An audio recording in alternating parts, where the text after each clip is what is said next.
essentially, though, redlining is the act of deliberately funneling certain types of people into certain areas based on income, but primarily based on what?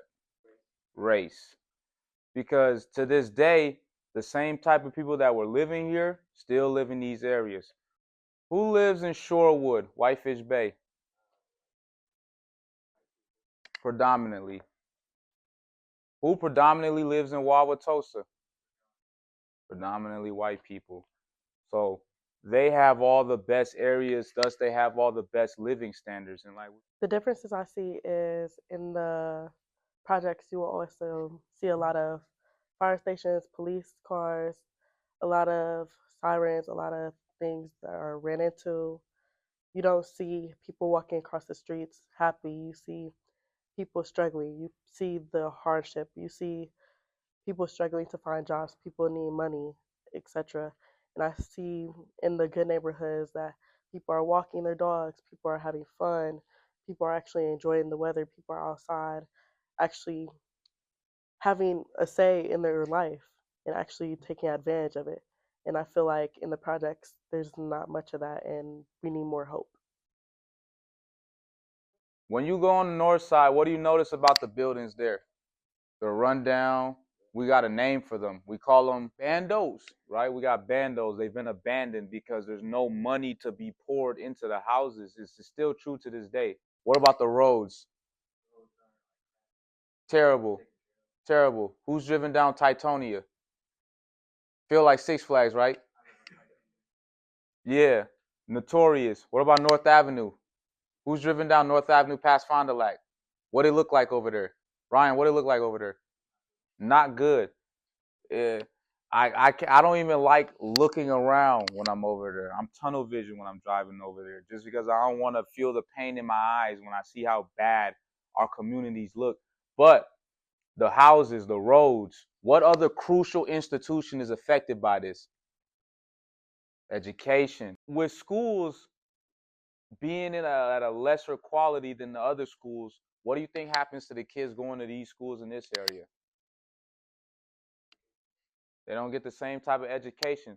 So, with that being said, how likely are they to ever escape?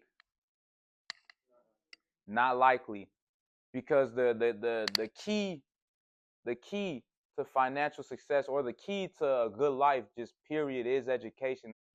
But what I can say is I've seen like many opportunities in which I don't think like anybody like I don't think that even I would have even like achieved if I haven't gone to Upper Bound. Because originally when I got the offer, I didn't know if I wanted to give my whole summer up or like give up most of my year because I didn't think it'd be beneficial to me. But when they showed me like other opportunities instead of just learning more stuff, like taking us places, they give us more education, like they give us more like tutoring downstairs. Like without that, I don't even know where I would be. I appreciate that. Like our TCs and the staff here, like they do a great job, and they make sure that you like as an individual succeed. Also, they don't just like overlook you as one piece, but they also like come to you individually and make sure that you're good. The communities come together to help each other, not only mentally, but also physically with little things. It could be helping pick up trash off the streets, going to church, having gatherings, going to community activities, things that really bring the community together. And piece by piece is going to make the entire city of Milwaukee better.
how have you seen redlining affect you in your life? Think about where you live. You know what I'm saying? Think about where you live.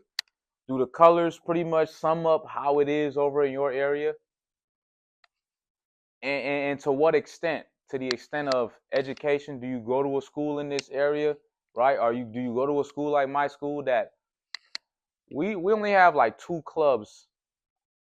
I run both of them, and I only get paid for one of them, barely, right? Because we lack so many resources, because redlining over decades, right, has just sucked the life and resource out of these communities, and now it's like a self-fulfilling prophecy, or like a hamster on a wheel. We're just going and going, and the situation just gets worse and worse and worse.